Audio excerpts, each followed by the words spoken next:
I have actually had to get up and go to work for the past few days. And I'll have to do it again one more time tomorrow before I close out my requirements for 2016. It's been a challenging and a very demanding year, to say the least. So for me, it's on to bigger and better things. I'm just beside myself with excitement about the arrival of 2017, and I'm so happy about it, I'm having to sit on my hands to keep from waving at everybody. And I just want you all to know that it perplexes my mind so many of you are interested in what I have to say. Several people have reached out to me to encourage me with what I got going on here, and truthfully, I'm just blown away by it all.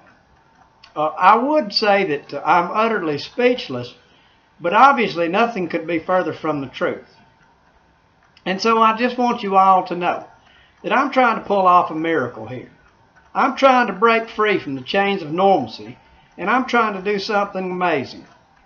All I want to do is help everybody that I love, and as many people as I can from there on out. I fully plan to get on to bigger and brighter topics here and start sharing as much valuable and positive information as I can, provided anybody's left standing by the time I get finished dumping my brain out. But you see, that's just the thing. I'm just trying to make sense of it all.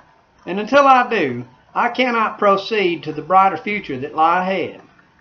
I can't take another step forward until I have gained a complete and total understanding of the ground rules by which life is being played, because up to this point, they have been rather skewed. And so I want you all to know that with enormous humility, I say to you, thank you. Thank you so very much for tolerating me through this process. I know most people keep these things to themselves, but to me that's just a problem, because there's really no need to. We should be more open and honest with one another, and certainly we should be with ourselves. We should talk and share more of how we feel. I mean, there just ain't no sense in suppressing those little subconscious thoughts we have all the time. You know, those little dreams that pop up from time to time. I think most of us deny these thoughts any real opportunity to gain traction in our lives, because we've all been conditioned to play it safe. And don't misunderstand me though. There ain't a thing in the world wrong with playing it safe, but it just ain't for me. I always seem to want to challenge myself for more, and the way it looks, I always will. And again, what's the point in having thoughts if you don't have somewhere to exchange them? I think about it like this. Life is precious and transient, and time is no doubt of the essence.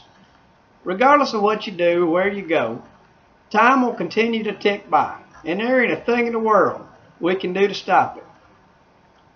So in understanding this, I have come to the conclusion that if a person puts any effort at all into thinking about or dreaming about something for any length of time and never brings those thoughts into reality, he is in essence wasting that time. So I'm all about spending my time more wisely and no longer investing myself in things that will fade away and become otherwise unimportant in a few years. So for me, if it ain't working, you gotta fix it. And it don't matter why it ain't working. You still gotta fix it. So please bear with me. I haven't failed yet, and each year my garden becomes more productive. But this time, I'm going to plant my seeds in better dirt. If you want your tomato plant to be more productive, focus all of your efforts on the soil and the root system. If you get that right, you won't have to worry a minute about that plant. It'll give you plenty of tomatoes. Every chapter in life has been a stepping stone to get me here. And there is no future in the past. So for now, I'm just going to take it to the shop for some much needed TLC and a complete overhaul. Truth is, it's been in the shop for a while now. And every day I've walked past it and said to myself, one of these days I'm going to get started restoring this old relic. Well, I'm about to put it on the jack stands and pull the engine. I'd like to get her running just right before I worry too much about how she looks. And just simply by your gracefulness and desire to listen to me ramble, you have put yourself under that hood turning wrenches with me. And I got to tell you, I don't like turning wrenches at all, but sometimes it's just got to be done. And it's a whole lot easier to do when you have people in there doing it with you. It's a lot more fun too. So thank you. Thank you for allowing me to share my redneck logic with you. Now stand up and fight for your freedom. And give me the Vicegrips and a BFH.